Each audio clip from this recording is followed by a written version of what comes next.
नमस्कार। आज उत्तराखंड में नैनीताल घटना के ऊपर ये मेरे विचार हैं जो मैं रखना चाहता हूँ। नैनीताल की घटना एक सोची समझी साजिश नहीं, एक परिवर्तन की वजह से ये सारी हो रही हैं। ये परिवर्तन क्या है उसके ऊपर हम आपको विस्तृत रूप से बता रहे हैं। पहली बात तो हमारे यहाँ जो संस्कार होते थे, जिसके द्वारा सभी धर्मों के लोग एक गाइडलाइन के अनुसार रहते थे, उनके अंदर जो संस्कारिक रूल रेगुलेशन थे उससे वो डरते थे और समाज में अपनी इज्जत के लिए धन को प्रायोरिटी, कमाने की प्रायोरिटी नहीं देते थे। पहले इज्जत, फिर दूसरे नंबर पे और आते थे। उसका रिजल्ट ये होता था कि लोग अपने जिम्मेदारी में अपने माँ बाप, भाई बहन, पूरे परिवार की प्रति वफादारी के साथ अपनी जिम्मेदारी निभाने की पूरी कोशिश करते थे और गांव में जो लोग रहते थे उनसे भी अच्छे संबंध बना के रखते थे। उनकी ज़रूरत पर, उनके किसी आपदा में वो एकदम तत्पर होकर खड़े रहते थे और साथ देते थे। एक भाईचारे का जो नाता था वो कायम होता था और चलता रहता था, चाहे दूर दराज रहे हों या शहर में रहे हों।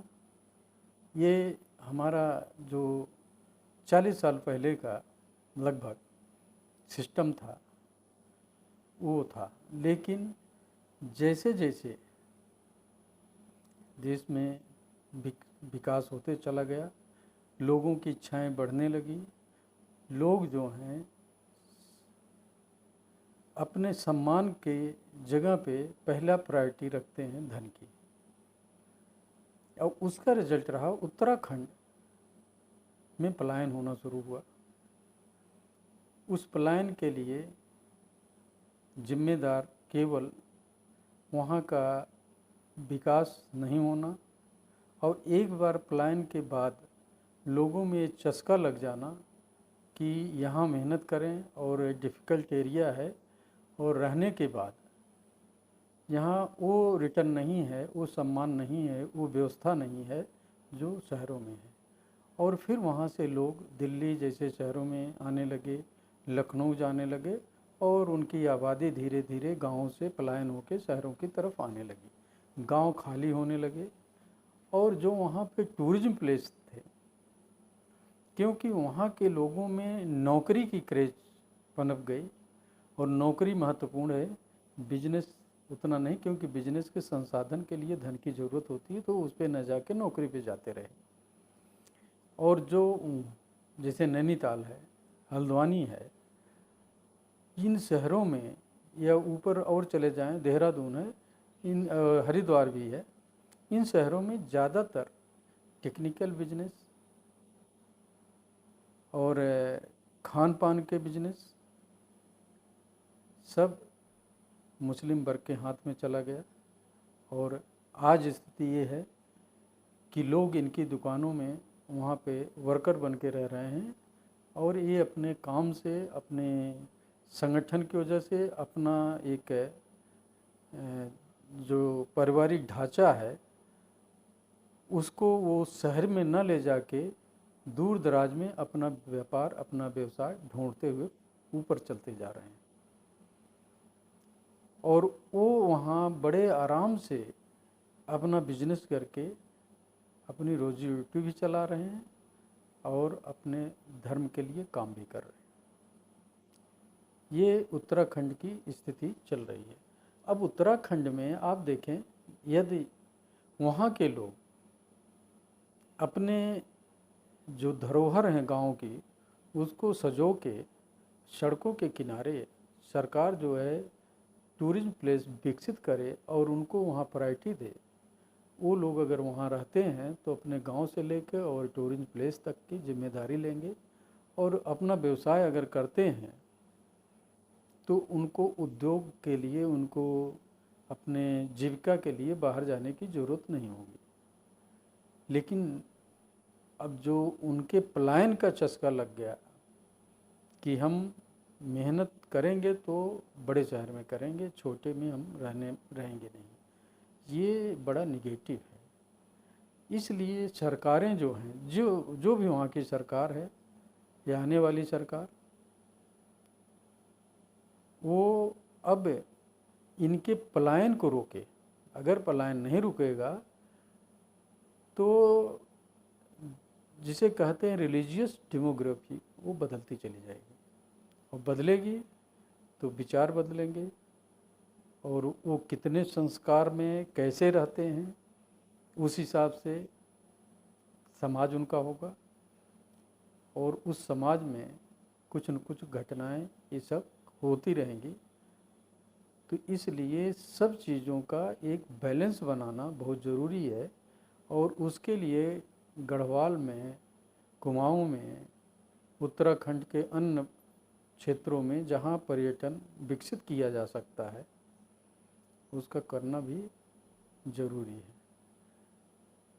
इसी के क्रम में अब देखें, अब वहाँ जागरूकता आ रही है। एक घटना हुई, उन्होंने देखा कि पूरे नैनीताल में मैक्सिमम आबादी बिजनेस जो कर रही है वो मुस्लिम वर्ग की है,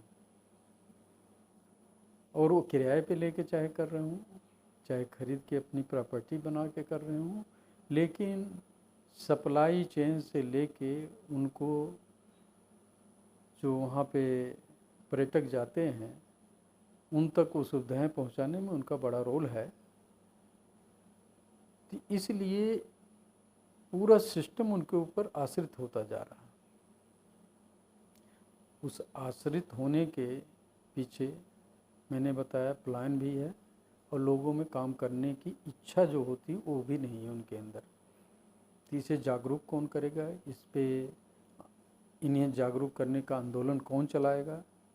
सरकार चलाए, वहाँ के शिक्षण संस्थान चलाएं, वहाँ के बुद्धिजीवी चलाएं, वहाँ के जो नेता लोग हैं वो पलायन रोकने के लिए क्या काम कर रहे हैं, कैसे करेंगे, इस पे चर्चा उनको उन लोगों के साथ करनी चाहिए जो अब उत्तराखंड में स्थिरता के साथ विकास चाहते हैं।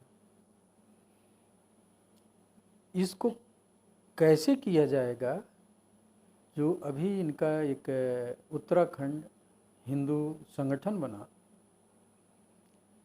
उनसे भी वार्ता करें कि वो क्या कर सकते हैं, अपना योगदान कैसे दे सकते हैं, पलायन कैसे रोक सकते हैं, और उस सक्रिय रूप से कितना पर्यटन को बढ़ा सकते हैं। और पर्यटन के लिए सबसे ज़रूरी है सुविधाएं, और सुविधाओं के साथ विश्वास।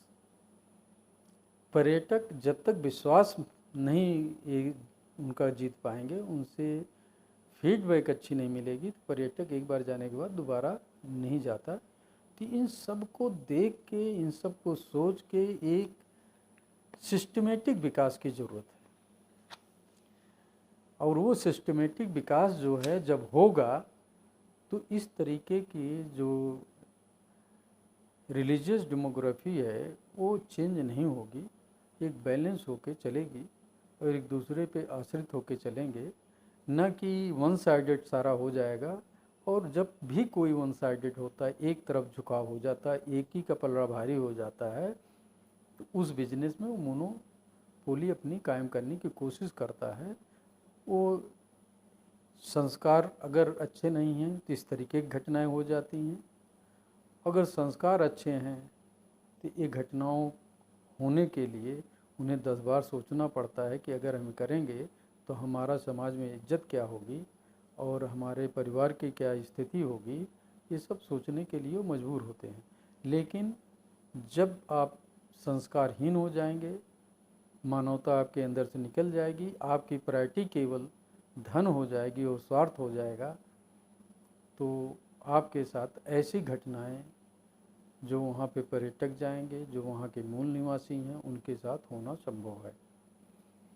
तो इसको बैलेंस कैसे, अब केंद्र सरकार, स्टेट सरकार, उत्तराखंड नहीं, हर एक प्रदेश में इस तरीके की व्यवस्था देनी चाहिए कि वहाँ एम्प्लॉयमेंट कैसे जनरेट किया जाए।